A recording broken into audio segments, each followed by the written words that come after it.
I believe we're live. Hello, everybody. Welcome to First and Nole. We are trying this out a little bit different. I'm Mario Masudi, Kurt Weiler, Roberto Aguayo. I'm sure those of you watching remember him and his garnet and gold playing days in the second round pick of the Tampa Bay Bucks. Uh, Guys, this is going to be a fun episode because the best weekend of the year, football wise, just happened, and Florida State did exactly what we wanted to do. 45-3 over the Miami Hurricanes. Just let's go through thoughts real quick because that was as satisfying a win as I think this program and its fan base has had in a long time. Yeah, I'm glad I brought up the possibility. I remember the end of the pod, we were almost done last week, and I kind of brought up there's like a non-zero chance that this gets like ridiculously out of hand and Miami like quits. And I mean, we saw all that happen. I mean, Mario Cristobal can be the recruiter he is. He can have John Ruiz's checkbook to help him out in that regard. And that was a real sobering reminder, or showing, maybe demonstration to him of how far he has to go. I mean, Florida State was far and away the better team. I mean, we'll compare it, I'm sure, to 2 years ago, to Miami beating down Florida State down there. I think the difference is that Florida State team, the talent level had fallen off. They still fought pretty hard even without their head coach there, and just were totally outmanned by a pretty talented Miami team. This Miami team on paper is more talented than Florida State. If you look at like the talent composite rankings, and Florida State still, with its mentality, with its culture that Mike Norvell has built, I mean, just about like ruined Miami's year. I mean, with that one, with the fan base for sure. I mean, that's the one game they show up for, and they were gone by halftime, just about all of them. Yeah, I mean that was crazy to see. On crazy in a good way. 45-3. I mean, we haven't Miami like that, especially down there, like that in a while. So last time we had a 7.5 spread like that high was back in 2012. So it's good to see the Noles came on top and set their dominance heading into the second to the last part of the season. You know what's funny is like middle of the second quarter, fans started to go home. It started to look like a normal Miami home game. It was like, oh, so this is what it looks like most weeks. And it was because Florida State had opened a can on the Canes. And guys, I mean, there's so many different, I think, angles to how well Florida State played. From the fast start that we all had talked about, right? Like we had said, you want to go there and you don't want to give that team any hope. Check that off the box. You hit the big pass to Pokey Wilson, Jordan Travis playing well, and your offense comes out with a bang. Kurt, you were in attendance. Just what did that do to set the tone in the stadium? Because it felt like, the crowd also reacted pretty loud in FSU's favor when that happened. It seemed like an entire statement and announcement from Florida State that they were here and they meant business. Yeah, the crowd was loud there at the beginning. I mean, it was the sellout they said it was. It was a packed house. It was a pro Miami crowd in the early going there, and then that first series when Florida State got the ball, yes, it was loud. And I think, frankly, if I still think in the long run, Florida State would have kind of showed itself to be the better team. But I think the game may have been a bit more competitive, especially in the early going. I mean, if Miami had gotten that 3-and-out right away, I think the fan base thought it did. They had the late PI flag to extend the drive. It looked like it was going to be a Florida State 3-and-out, and then after that, it's Jordan Travis to Pokey Wilson. I mean, a beautiful throw, a remarkable catch. If you haven't seen the still frame, the picture FSU tweeted out from its account of that Pokey catch, I mean, ridiculous. And yeah, it was just the statement was set from there. And I mean, really after that, I mean, Miami had the field goal and its scripted drive, the first drive, and then 3-and-out, and then some plays mixed in, but I mean, a whole bunch of 3-and-outs after that. It was the all around type of butt whipping you wanted if you were a Florida State fan. Probably pretty cathartic. Roberto, from your playing days, man, I mean, you guys did this often, and it was 2013 season especially. You didn't give teams much hope, and it was quick. It was fast. It's almost like a merciless death. Very quickly, you kind of get to the point. What does that do, not just for your locker room, for the Seminoles, but what does that do to the opponent?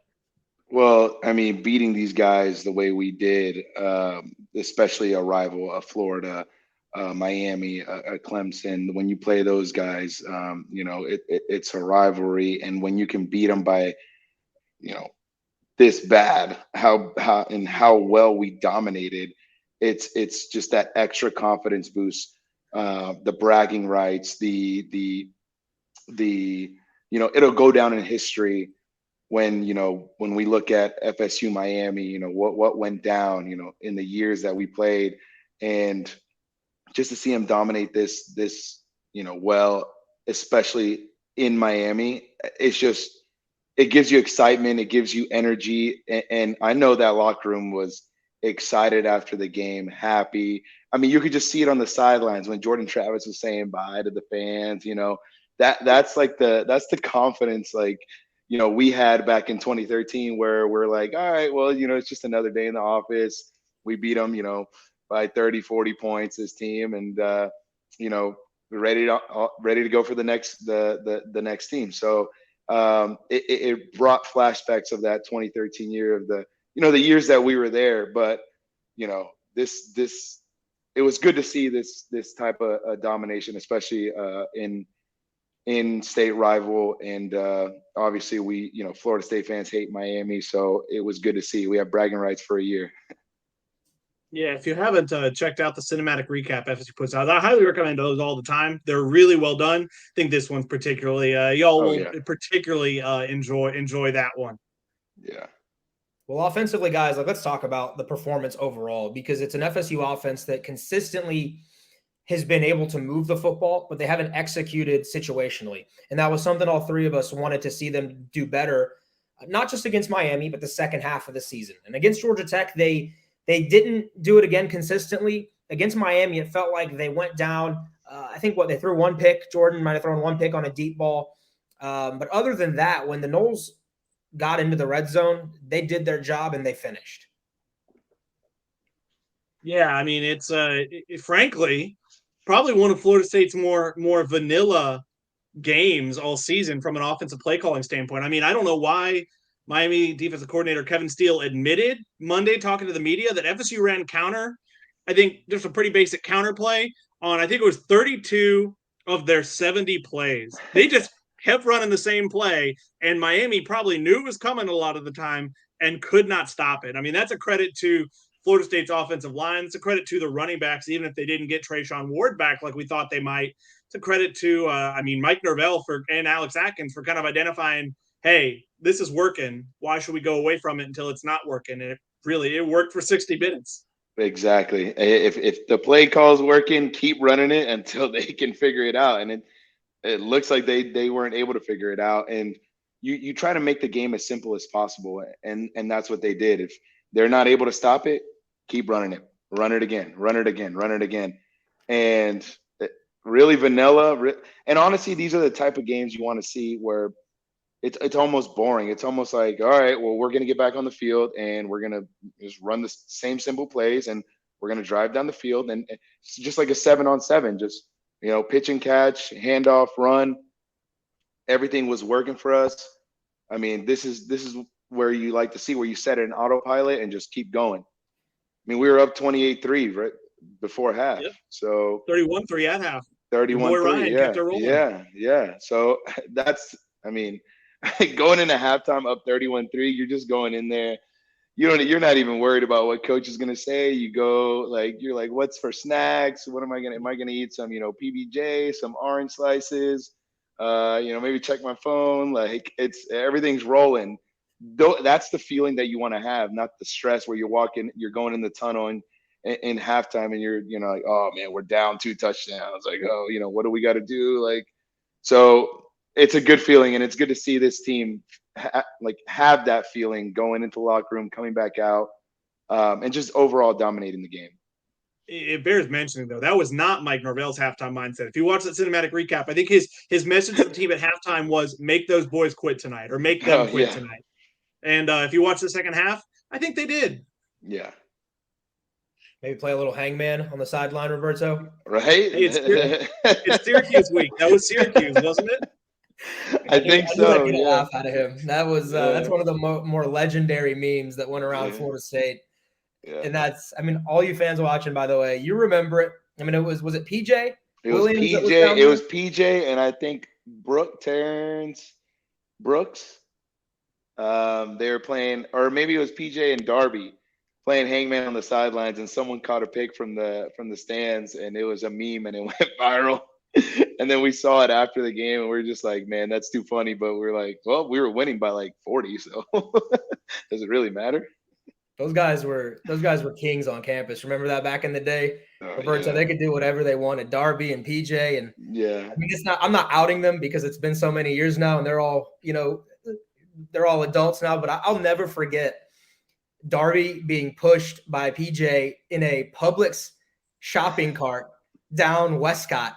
I mean, just down the hill, being shot. I was going to class, and there's Darby in a Publix shopping cart, and they're just motoring down. I mean, all these kids are walking around on Landis, and it was like, what is happening right now?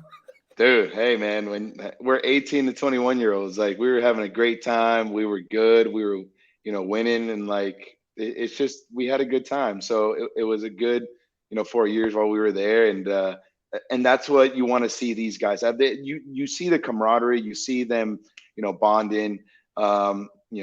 They panned to the sidelines. Everyone was happy. That's the feeling that you want when you put in the hard work, you grind and you execute. That's what you want to. That's how you want every game to go and end. And if they can keep roll, like they got a glimpse of this feeling, 45-3 against Miami. We haven't beat them that bad since 1997. So, let's keep it rolling. Let's finish out the season strong and shoot. Depending on who we keep next year, I mean, it's like I said it earlier in the podcast a couple weeks ago, where it's like you never know. This could be like the 2012 team, coming into the 2013 year. So we'll see. Yeah, and I think too, when we looked at this game, we thought Florida State could dominate, right? Like all three of us said, there's a chance that They should dominate. Right, on paper. Mm-hmm. Good teams do what they're supposed to do, Mm-hmm. and Florida State did that, and they did it quick. And then we talked about, first quarter coming out and punching Miami in the mouth. You didn't want the Canes to build any sort of momentum in that stadium, right? That's the one game a year. That stadium does get pretty loud, right? Like we joke about it, but when they show up for the FSU game, it's a good atmosphere, and it feels like you're in the club, and the music's playing with the DJ, and the 305 is coming to life. But they had that chance. I think, Miami was driving a little bit, and Florida State did such a good job defensively of holding them to a field goal. And I think that was a swinging point in the game early because defensively FSU played very well. They just didn't let Miami's offense get into a rhythm either. Mm-hmm. I think we've seen both the last 2 weeks how much Florida State missed Fabian Lovett. I mean, I think he's I know Miami's offensive line was and is a little banged up. I mean, obviously the quarterback situation. I mean, I don't know why they frankly played Tyler Van Dyke in that game at all. It almost was kind of gross negligence with how clearly not close to 100% he was. But yeah, I mean, they did exactly what you wanted, and I think that was probably the best defensive game of Adam Fuller's tenure. And I mean, there have been some good ones. I think there have been really promising halves, maybe even really promising like 3/4 segments. That to me was far and away, I think, the most complete 4-quarter showing, and that it came against a rival. I mean, I think speaks to a lot about state of the program, and I think the defense they've built. Oh yeah, I mean, I don't know if you guys saw, but in Norvell's, I think it was his post game or one interview, he said that, or no, after the game, he texted Jamie Robinson that play that keeps being played, where he sacks the quarterback. I forget, one of the three that came in, and he just like tosses him like he's just get out of here, dude. Like you're not on our level. Your whole team, the Miami, is just not us. And that play is going to be one of the highlights for years to come, when in 2030, when there's a whole new team here and recruits and everything, that's going to be played. So when I heard that, I was like, you know what? I mean, that is going to be on the highlight reel. That's going to be like the what's his name? 13. Against Sanford Samuels or Marvin Jones? No, Kylie linebacker. I can't remember his name right now. Where he hits the wide receiver and he like flips in the rain. Yeah, Stanford Samuel Sr. So I mean, that would always play when I was getting recruited and coming in. So that's awesome. So it's exciting. Even the Nigel Bradham hit, which was not targeting. Yeah. No. But yeah, I mean, he baptized Ja'Curry Brown. Yeah. The Brown baptism, man. Yeah. That was something. I think too, guys, like offensively, I was hoping to see in this game FSU be able to run the ball effectively, right? And we talked, they would do that's the identity of, I guess, Norvell's offense, wherever he's been, is being able to run the ball. There have been times where we felt like maybe FSU got away from it in some of their bigger games. And it felt like against Miami, he was going to make a point, Norvell, to physically try and abuse that Miami defense up front. And they ran counters. They ran, guards pulling. It was really fun to watch because they ran for over 200 yards. But Trey Benson, just the way he runs, guys, I mean, how much fun is it to watch that kid go? Because you're not going to take him down on first contact. Yeah, and I mean, how much do you think that meant for him doing that against his former coach? That's I mean, it was he definitely I think it was, Duquesne game was a really impressive debut for him. Obviously, it was Duquesne, but he definitely feels like someone who's really come into his own as the season has gone on. I think he still like leads the country in broken tackles forced per carry. I think he averages about a half broken tackle every time he rushes the ball. He's just kind of a broken tackle machine. I mean, you come at him with arm tackles, it's not going to end well, and he just runs so hard. I mean, the run where he his first touchdown where he kind of pinballs off the one defender and rolls outside, and then the run that was almost his second touchdown, I think was originally called a touchdown and overturned, where he like just keeps turning his legs and spins on time, rolls on top of someone. I mean, he just Miami wanted no part of him, and I particularly enjoyed his smirk in Mario's general direction when they saw each other on the field after the game. Hey, Berto, can you shout out Bernard right here? I mean, that's a fan that's excited. Bernard is part of the whole Seminole tribe. I mean, it's so happy. You always, when you beat Miami, it's just exciting. It's all the trash talking, oh, Miami this, Miami that. And the way we beat them, it's not like we beat them by a touchdown or a field goal.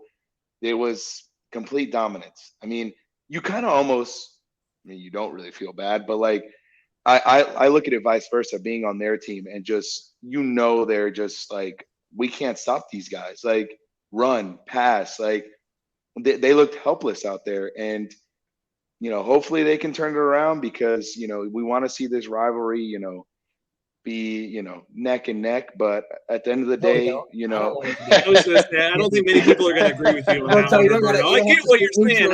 As a journalist, I get what you're saying. But beat their ass. No, you're right. I have to change this now podcast to vulgar. Dang, sorry. Hot takes, baby, hot takes. You hide this ACC network, like move it. No, come on now. But no, I mean it's we dominated it. Even on the stat sheets, on the game comparisons, we dominated every stat. 454 total yards versus 188. I mean, we even put Rodemaker in. Like, it's good to get the backups work.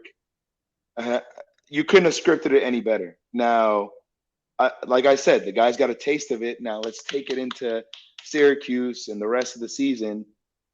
I mean, we're trending. You like to see the trending in the right direction. Yeah. We are. Bernie, you got to show me how you do that spear, by the way, on the keyboard. That's clutch. It looks like he's got the spear. Yeah. The fire emoji, but no doubt. We got one Dylan more. Gibbons today. Can I read you this quote from Dylan Gibbons? Yeah, absolutely. He talked about just kind of like he frankly kind of it speaks to what we were just talking about. He got asked basically about wearing Miami down, and he said, if I'm running at someone full speed, and I know 3 plays ago they were coming at me full speed, and now they're backing up or trying to give me a little move or something like that, that's the best feeling. To know that my body boys have been working, to know that I'm opening up bigger holes for the backs and for the receivers and the quarterback. I mean, that's what that game was. Yep. Yeah, I mean, Miami guys, didn't want the smoke. right. Miami did not want the where this smoke. O-line was a few years ago, I mean, Oh yeah. their attitudes change. Is it the most talented O-line you'll find in the country? Probably not. But you've got a bunch of guys that have bought in. They've battled a lot of injuries up front. They're down a couple guys that could be starters for the season, and you got to give credit to Atkins, man. Coach Atkins has been incredible. Give credit to the kids who have bought in. It's been impressive. The O-line is better than just serviceable right now. It's a decent O-line, and I think that's a credit to everything that Mike Norvell, Coach Atkins, and this program has done to move that thing forward. You don't just run for over 200 yards a game without having an offensive line that can block guys. Yeah, 100%. Yeah. One more. We got a question coming in from YouTube. Terry, I think I want to say it's Vaughn. I'm gonna go with Vaughn. If it's not Vaughn, I apologize. Berto, looks like the question. It's a good question. I think he is. I've talked to him. I talk to him, on a weekly basis and ask him, how he's doing. And ever since I want to say the last game where he missed a couple of kicks, he's been trending in the right direction. In practice, he's been 16 for 17, 17 for 17, and just walking him through.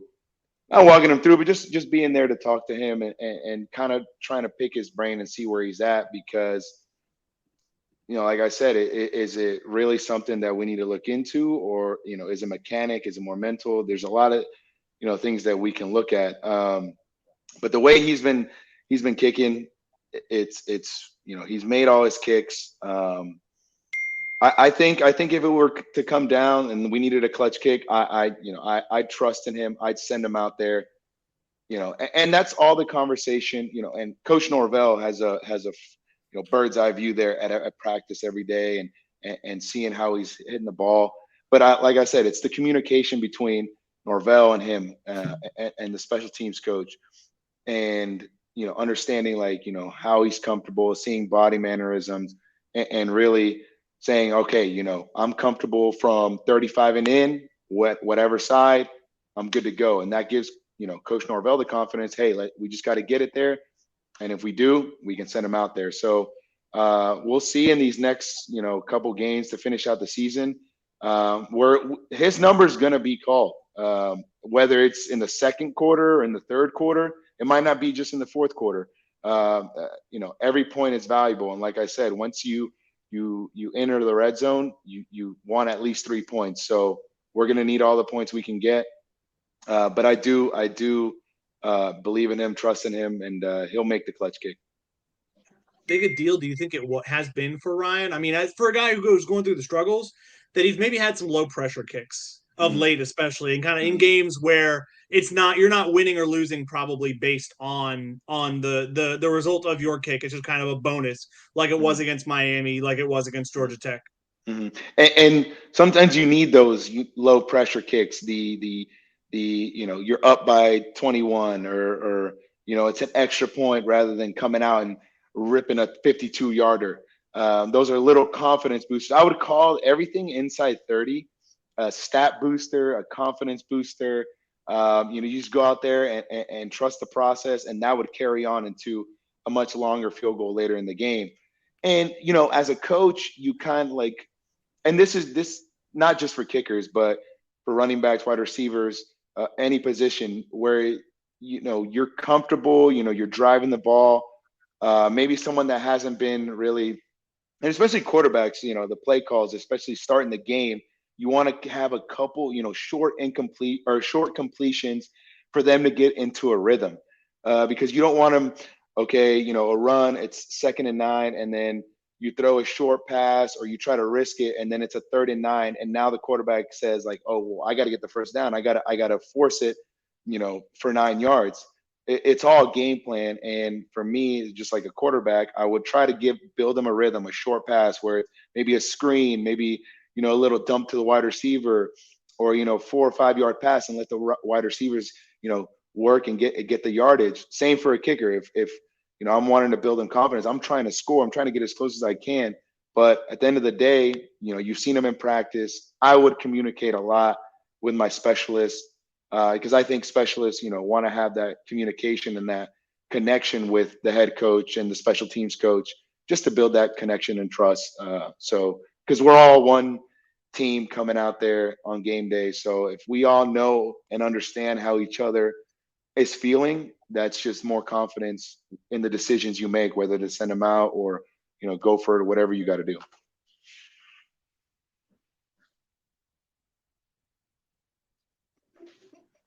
Ari's muted. Ari, you're muted. Oh, I'm back. I'm trying to produce. There you go. There you go. I see you're getting a little shade thrown your way. No, it's a childhood friend. Shout out Gary. He knows me. He called me Sooty. It's a old nickname. So likes my plant. Gary, I appreciate it, man. I'm gonna get your advice next time on how to decorate the background here. But I might call you Sooty from now. You can. Totally can. You do what you want. But yeah, I mean, what a game too, guys. 45-3. This is what we wanted to see, because it's a bigger picture too, right? Like, it's not about beating Miami. That's great for the week. That's great for the year. Where this program is trying to go right now, I think is as important, if not more important, than winning a single game. And it's about attitude. We talked about this last week, Roberto. You're playing the man in the mirror, right? You're playing a faceless opponent. Obviously, when you see the U, it gets a little personal. But this team came out there and they played the game. They didn't play the opponent. They were able to control their emotions against Miami. And they cleaned up a lot of the things, too, that we had wanted to see them clean up. Yeah, they had that one turnover. I think we live with it. It's pretty much a punt when, it plays as a punt when you're going deep and they pick it off inside the 5-yard line. But other than that, low penalties. They ran the football well. They were fundamentally sound. They created turnovers. We've been asking for takeaways since the beginning half of the season, and they did that too. 4 turnovers for Miami. It's crazy. Yeah, I think Mike Gravel said it well. It wasn't a perfect game, but it was a complete game. I think it's a good way of putting it. Like, it's not that there's always room for improvement. You're probably never going to play the perfect game. Yeah, I mean, in all phases, and we talked about the offense, we talked about the defense. I mean, special teams, obviously Ryan hitting the 1 field goal. Both of Mastromanno's punts, both of those 2 first half punts pinned like inside the 5. One of them leads to a shank punt. The other one leads to a pick. I mean, yeah, it was, I think, complete game is a good way of saying it. Complete game, all 3 phases. But you're right, Kurt. Like, it's hard to play the perfect game, right? You're going to make mistakes, but have those to a minimum. And if they are, you play the percentages, right? You say, on that where we threw a pick on the 5-yard line, right? I know the quarterback room is getting in there and say it's a 3rd down, long, like, hey, if you throw it, we risk it at worst. Yeah, you throw a pick, but it's on their 5. Basically, like, we punted. So in reality, it's not really that big of a deal, and you could put it down as a mistake. But overall, all 3 phases played well. They all responded. We didn't hold back. I think this is just as close as to a perfect game that you could play, right? Now, I would like to see this, the way we play, like we said, the opponent has no face. We're playing against ourselves, right? Mistake, right? No flags, no false starts, no holding. Like, there's going to be holding, there's going to be, but if we don't have false starts or, sort of these, bonehead penalties where we're shooting ourselves in the foot, taking that into a much more dominant team, that's what's going to keep us in the game, in the 3rd quarter, in the 4th quarter, and allow us to maybe win by a touchdown or 2. But, if I'm Coach Norvell, I'm showing these guys like, hey, man, we played a good, almost a perfect game, all 3 phases. Like, if we can do this, we're in contention with anybody in the country. And, at the end of the day, it'll be a couple plays that decide the game. So, it was exciting to see this because we haven't seen this in a while.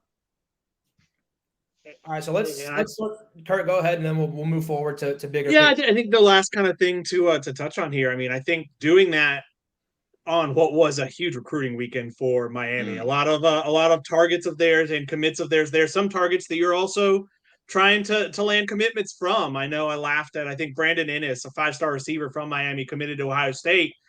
He tweeted, I think, like someone was giving him crap for being at the game because he was there on a visit, and I think he was basically like, "Oh, the pregame was fun though." Like it was like that was about all he had to brag about or enjoy from the game. But yeah, I mean, I think that statement could be a big deal. I know Mike Norvell said yesterday that I think recruits have taken notice. I think was the words he said of kind of what happened there. And I mean, considering the fact that Florida State's behind Miami and Florida right now in the recruiting rankings, I think they need that momentum. I mean, shoot. If I'm telling the recruits, I'm like, I mean, why not Florida State, man? And Miami hasn't been good since I don't even know when. So, I mean, they live on the 90s and the 80s. The U. It's all about the U and the 30 for 30. Yeah, but that's almost like 20, 30 years ago. Like, we got to think in the here and now. We're the most recent national champion winners. Like, Florida, won in 2008 and 2010 or was it one of the 6 and 8 or 6 and 8, whatever. Yeah. They like, so, but either way, like going out there and beating them in their home field and their recruits there, like, oh, we want to come to Miami and seeing, because all their friends, the guys they play with, it's that in-state rival where it's like, I'm going to go to Miami, I'm going to go to FSU, we're going to play each other, and it's like it helps the recruiting where we can convince a guy, maybe a 4-star or 5-star that's committed to Miami, and be like, hey, you decommit, you see how Florida State beat you guys, like, do you want to be a part of that for the next couple of years? Like, you have a first-year head coach, it's going to take time to rebuild. Coach Norvell has been here for a while. You see how he's been playing. And you see the domination that he had against you guys. Like, why don't you come over here, be a part of this team, and we can go win a national championship? For the first few years, Mike Norvell had to sell what FSU could become. I think now you can sell what they're showing up to be on the field, and that makes a difference. I agree with you. Got another comment. Finally, Conceal. Is this what you thought we looked like? I mean, I guess we know what Roberto looks like. I was going to say, you knew him. We're the faceless ones. Yeah. So, no, I put that comment up because I think basically goes to what you guys were just saying. Shout out to Reality Music Entertainment, by the way. Are we going to flip some commits? I mean, you guys just talked about it. How can you not? Like, how if you're a South Florida high school football player right now, or considering the U, and everyone's throwing all this NIL at you, right? Like, oh, Ruiz can give you $1 billion, which he can't. We just saw his stock is worthless. Then that's the play, right? Come down and party in South Beach.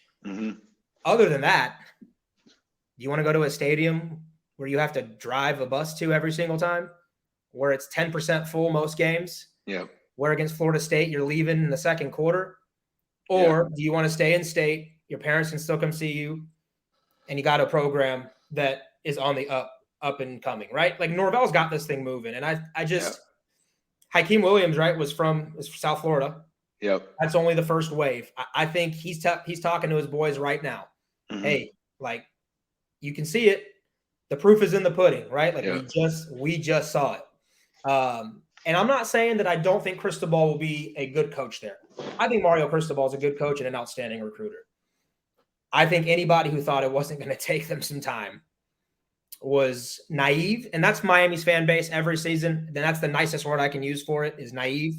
Every offseason, they think it's a quick turnaround. And they think it's because the U was good in the 80s and early 2000s that it's just a quick fix. No. This Florida State program right now, I think, is committed to being a big-time player with the rest of the Southeast schools. And, of course, Ohio State, USC, and so on and so forth, right? But we also talked about, Kurt, you and I think earlier this season, and I know Pat Burnham and Charles Fishbein are great recruiting guys, talked about you have to be able to sell tangible results to recruits.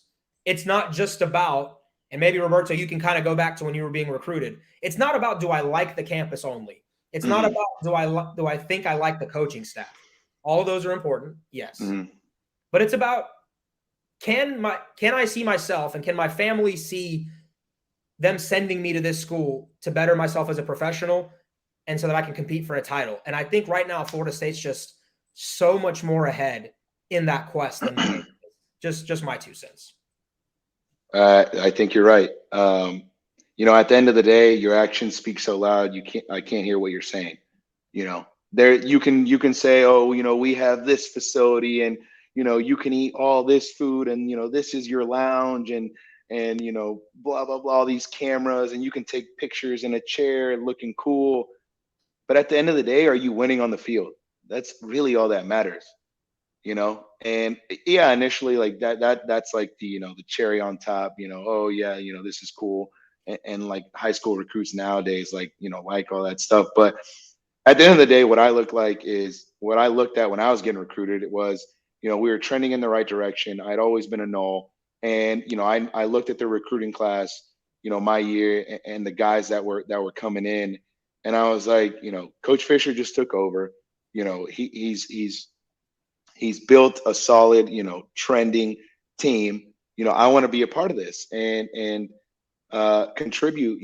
When Jameis, committed, and I was excited. So and at the end of the day, I didn't really focus on, okay, we got to go win a national championship. We got to do this, right? It's just bonding with the guys, buying into what Coach Fisher said, and we didn't have any cancers on the team. We everyone bought in, and that's what I see in this team, where Coach Norvell has been there a couple years now, where he's weeded out the cancers, he's weeded out the guys that you don't want on a team, and only people that have been on a team or a part of it can understand and tell you that, because it does have an effect, because you got 80% of the guys that are buying in and want to win, but it's those off-season workouts or it's those practices where, oh, we got so and so late, and it's like, oh, the same guy, and like now the whole team has to run, and you're just like, it makes that 80% say like, well, why are we really working this hard when we got 20% of the guys that really don't care? And yeah, you want to keep motivating and them and telling them to, hey man, lock in, but at the end of the day, like cancer is going to be a cancer. As much as you can try to help, you can maybe fix like one or two, but sometimes like, hey man, like this is not who we wanted to bring in. This is not who we wanted to be a part of this team. And I used to hear before where it's like, you don't really want a team of all 5 stars, because 5 stars are prima donnas, right? They think like, oh, I get there, I don't have to work hard, I just have to rely on my talent. And trust me, I saw a lot of guys come in 5-star that just thought they could rely on talent, not really have to work hard, not really, could skip workouts. And, they didn't pan out. And it's the 3 and the 4 stars where they go in, they grind, they work, they're in the film room, they do what the coach tells them. Those are the guys that develop into, big time playmakers. And this is what you see now. So I'm excited. We'll see what couple recruits we pick up by the end of the year before, the final signing day in February. But, we're out of Florida, Miami. I think we're leading in the state of Florida. Yeah, that's something too, guys, that we talked about as well, was, checking off the boxes of beating your rivals. I think that's within the larger scope of a season, when you want to win every game and you want to make it to the ACC title game and you want to make it back to the playoffs. Within that, you want to beat your rivals. And if you can check off one of those boxes, you're halfway there right now. You get a chance against Florida, final game of the year. So I think that's something that, Mike Norvell will be judged on. And if he can convert, 2 of 2 here on his rivals, I think that's big for his tenure. And then after, guys, you guys talk about that, Roberto, if you want to answer that next question as well that just popped up. But Kurt, go ahead and talk about, being able to beat your rivals. Yeah, I mean he's 2-1, working on would be 3-1 if he beats Florida, because obviously that 2020 Miami game he wasn't there, so you can't really count that against his record, even though he might claim it so someone else didn't have to. Yeah, I mean it is a big deal. That's frankly what did Willie Taggart in, was that Miami game, was the fact that he was 0-3 against rivals, and that in one there was a huge blown lead, in one there was the non-competitive loss to Florida, and in the other there was a really ugly home loss to Miami. I mean that was kind of the final straw for him. But yeah, I mean talk about recruiting pitches and families. What I wanted to say on that matter right now we haven't talked about, he didn't do this for the cameras. He obviously wouldn't know the cameras are on, and he was in the moment of coaching. But I think that moment with Deuce Spann is a great kind of incidental of recruiting pitch by Mike Norvell, where I mean, when Deuce Spann commits the penalty when Florida State's up big, the unnecessary roughness penalty, and Mike Norvell is on him, and he's sternly talking to him. He's angry, clearly, as it should be. And Deuce Spann takes it hard. And then you see Mike Norvell, and he talked about it yesterday, pivot from he's keeping reminding, clearly like you messed up. This is why you messed up. We can't have that. While also trying to calm him down, treating him like a person. I mean, realizing that he is a human being who has feelings and who is upset right now. And I mean, another person on the Florida State beat tweeted out that clip, and I think said like, this is coaching. And a Miami player retweeted it. A current Miami player. And that to me says like, oh boy, like, because there were plenty of those similar things where Cristobal could have been caught doing the same thing on the sidelines, and you didn't see any clips of Mario Cristobal doing that. It's not to say he didn't. It's not to say he didn't do it behind closed doors later, but I mean that is not an intentional recruiting pitch, but an incidental one, to say the least.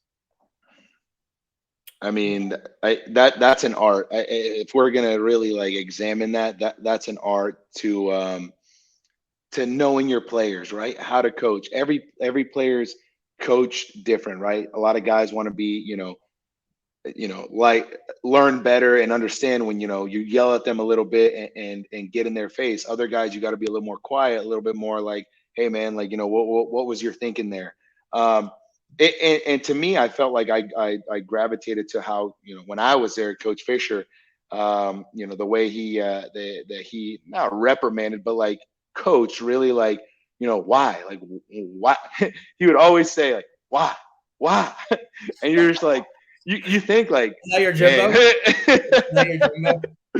But like say like I would he'd want to kick deep left, and I wouldn't get it all the way there, and he'd come up and like you hope like our team covers, but if they don't, he'd be like, why'd you kick it there? And you're just like, I know, like, I'm sorry, coach. Like, I didn't, get it right where you needed it, but I know I understand. But like at the end of the day, we're wanting an ultimate goal. I want to be as best as I can be, and I know you're just trying to. He would always say, "I'm coaching the player I know you can be. I'm not coaching the player you are right now." So when I heard that, I was like, "Tell me whatever you want." Like, you know what I mean? Like, you understand. And he would always say, I've been 27, or no, I've been 21, I've been 20. You guys haven't been 47. You guys haven't been 48. So, he has the experience. I bought in. But yeah, what you said about Norvell, I mean, that's recruiting right there at its finest. Roberto, describe how the smack talk changes from early on to the end of the game when one side starts dominating in a rivalry game. In the beginning, it's both sides, da da da da da da da da, right? And some guys use that as just to try to get into people's heads. This is funny. I remember Jalen Ramsey used to when he would go up and face wide receivers, he'd look up their Instagram and find like their girlfriend or someone, and he'd be like, yo, like I slid into your girl's DMs, or like, what's your girl do? And then like they're just like like that's like real trash talk, not just like, oh, I'm better than you, like you suck, blah blah blah. Like that's really like the mental warfare, and it's really whatever edge you can get. But at the end of the day, your playmaking abilities, what you do on the field, is going to do the most talking. So there was guys that like a Rashad Green that wouldn't say a word, but he would just show it on the field. And honestly, that almost like affects you more if you're the opposing team, where you're like, dang man, I'm talking smack to this guy, he's not talking smack to me, and he's still beating me. Like, but after you put a couple points on them and you dominate them, they'll start the talking gets to a minimum, and after the game they'll be like, hey man, good game man, like I tried to get in your head, but it's all part of the game. But hey, that's why we play football, and that's why you love it.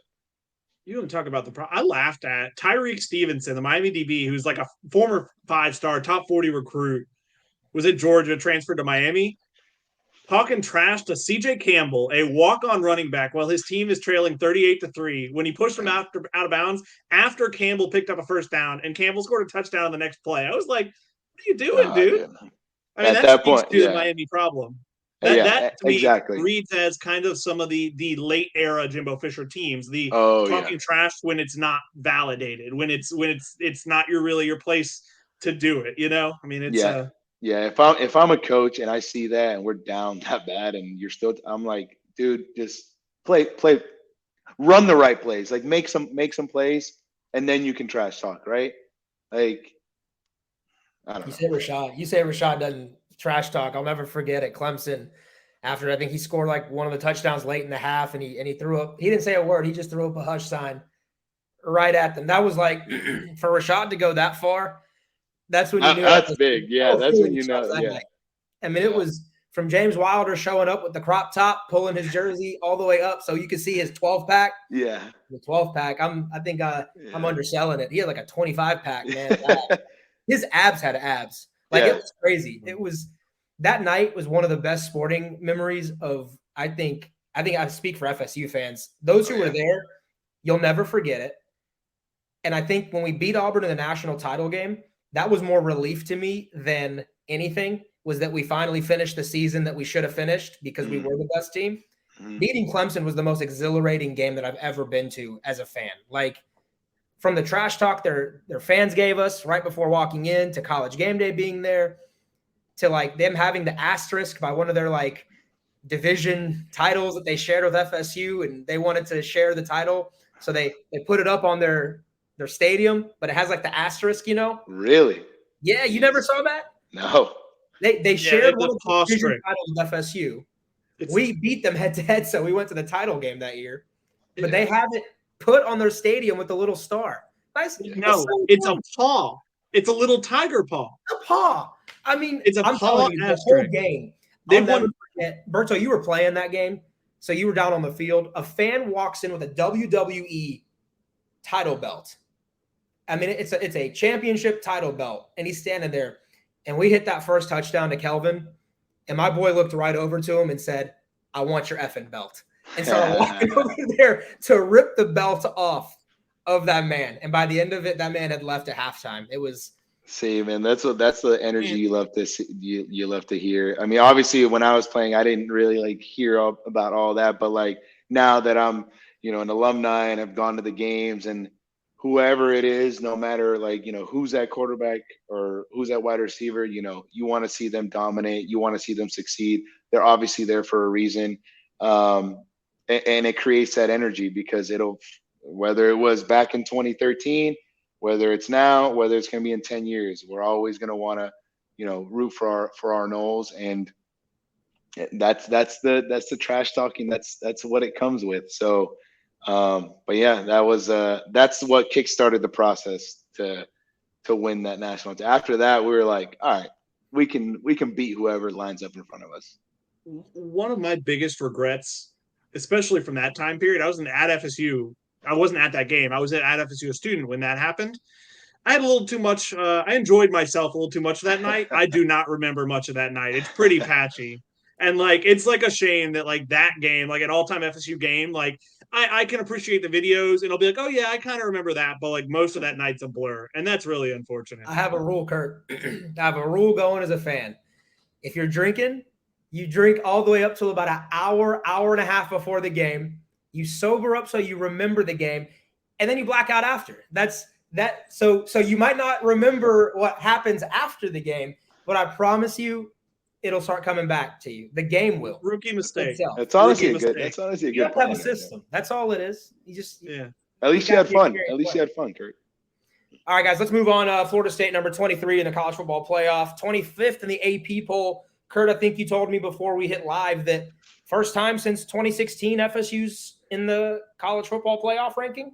Is that right? Yeah, I think the last one in 2016, right before they went to the Orange Bowl and beat Michigan. That was good. They were to because by 20 the college football playoff rankings don't come out until like what? I think this is only the second one. They don't come out until well into the season. So by the time that 2017 rankings rolled around, Florida State was pretty far removed from the college football playoff picture, shall we say? So yeah, I mean, it's a big deal. I think I was unsure because they weren't ranked in the coaches poll when that came out, and then they were ranked in the AP yesterday. I was kind of like interested. I think when you look at their resume, I think they deserve to be, especially what they've done. I mean, the last few weeks, and I mean the fact that all three of their losses are to teams that were ranked last week until Wake Forest fell out after losing to NC State.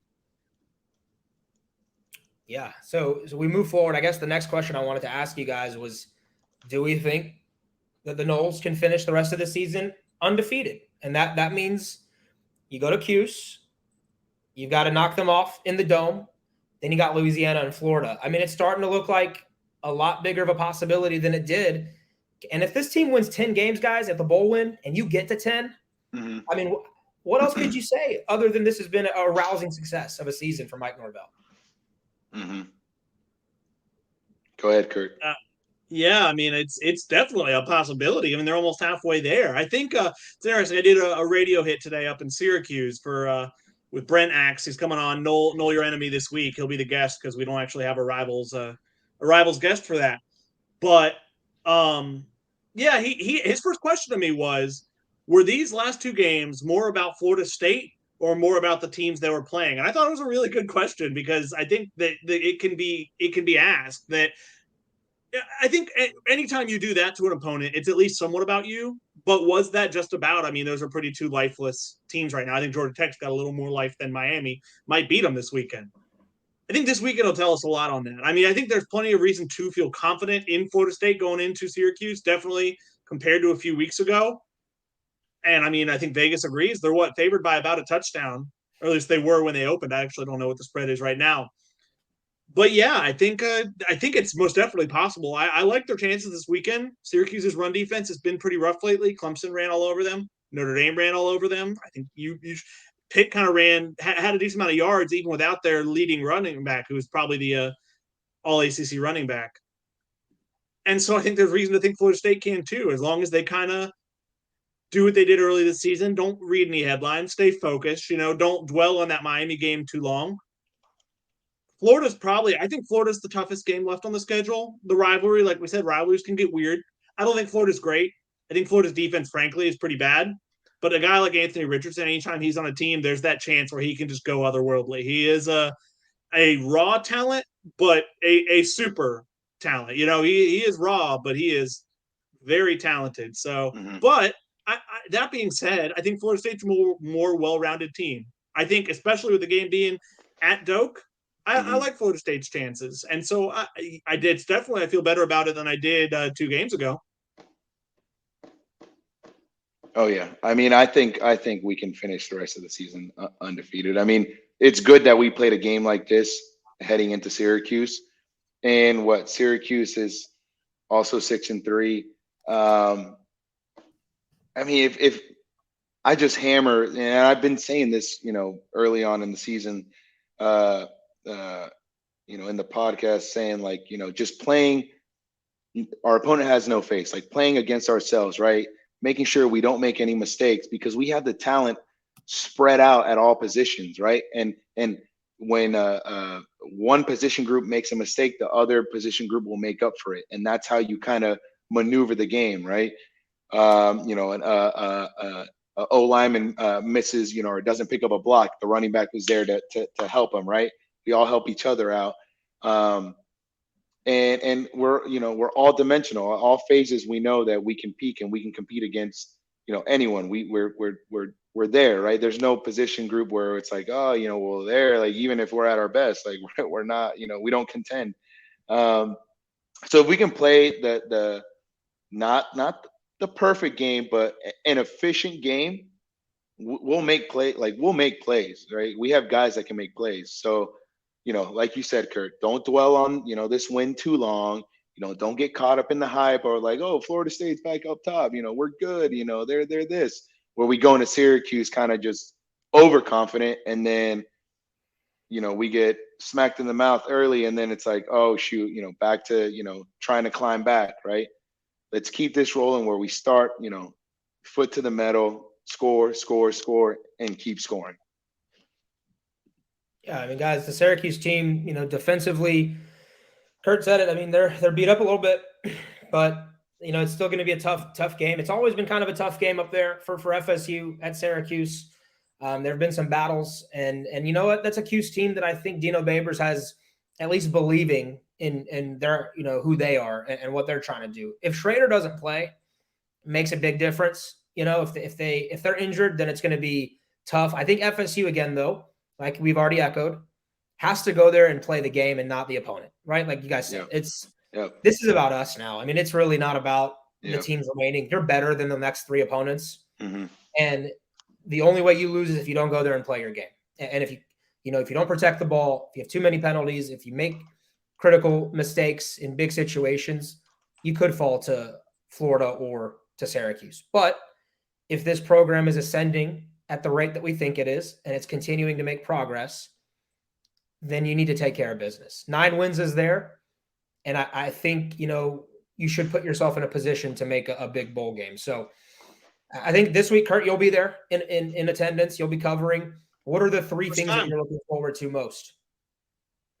Non-football, I'm looking forward to Dinosaur Barbecue because I've heard very good things about Dinosaur Barbecue up there and some other restaurants as well. I'm excited. It's my first time in Syracuse. When it comes to the game, I am not looking forward to another night game. It's been a pretty brutal year for that. Those are some late nights when you're working those. But on the field, I'm looking to see how Florida State responds. I mean, I think we'll see if Garrett Schrader plays, especially if Garrett Schrader plays. I think this is another chance for the defense. I mean, Syracuse had, I think, 9 points against Pitt, and I don't think Pitt's especially good with their backup quarterback, Carlos Del Rio Wilson, in. So if they don't have Schrader, we'll see if that's the case. I think it's another chance for the defense to really carry over the momentum it's built through the last 2 games, or really almost entirely. Like you played, I feel like 2 back-to-back pretty good games. I mean, this last one really good. And then offensively, yeah, I mean, I'm interested to see what they can do with the run game. I think Syracuse is a little better coached than Miami right now. I think they might adjust a little better. I don't know if you'll have quite as much success with counter, but yeah, I think it will be an interesting test for them. I think against a well-coached team that, like you said, has maybe hit a bit of a wall there. And if they can make a statement early, if they can have success on third downs, I mean, they're converting 50% of the third downs this year. I don't think I knew that FSU is until today. That's impressive. It's been a while, I feel like, since that was the case. If they can keep doing that, keep that Syracuse defense on the field, it could be another long night. Maybe not as lopsided a win, but maybe a win that you can coast to. We opened as a 7-point road favorite. Yeah. I mean, it just tells you, like, what Caesars Sports, like what the odds are in Vegas. And honestly, I mean, the way that we've been playing, we've progressed, every game. We had that tough 3-game stretch, but I think we I would take the spread. I mean, obviously I take money line 100%, but I think we'll cover against Syracuse. But like you said, right, the mentality, right, going in. But even then, right, we're a different team than what we were week 1. These 9 games. This team, these 9 games, yeah, they may be 9 weeks, but in the age of a team, and Coach Fisher used to always say this every year, you're never going to have these same guys that are with you right now in this moment of time after this year ends. Once this year ends, guys are going to leave, new guys are going to come in. It's going to be a totally different team. So every year it's a 1 year age life of those guys, in that locker room, playing together, practicing together, study hall, school, class, going out, that's the group, right? So it's been 9 weeks in a year lifespan, right? So they've grown up, they've bonded these 9 weeks, and I think they're a mature enough team where I'm confident that they're going to go in and do what they did in Miami, and play efficient football, play mistake, error free, or at least the dumb penalty free. It's not going to be the perfect game, but it'll be efficient enough where we come out with a victory, and we cover the spread. And I'm confident. I like them to cover. So we'll see what happens. All right, I think that's a pretty good show for this evening. I think I want to thank all of you who asked questions on here. We're going to try and make First and Nole live again next week and continue to test this out. Those of you listening on the podcast, when it becomes available, the way we kind of recorded this, I think you will be, you would be confused if we didn't let you know that it was live and in video and that we took questions. So we encourage you to watch us next week on YouTube, on Facebook, on Twitter, and it'll also stay as a podcast for those of you who want to listen on Apple, on Spotify, or wherever else you get your favorite podcasts. So want to appreciate, again, those of you listening to us here. For Roberto Aguayo and for Kurt Weiler, I'm Mario Masudi saying so long. You've been listening and watching First and Nole.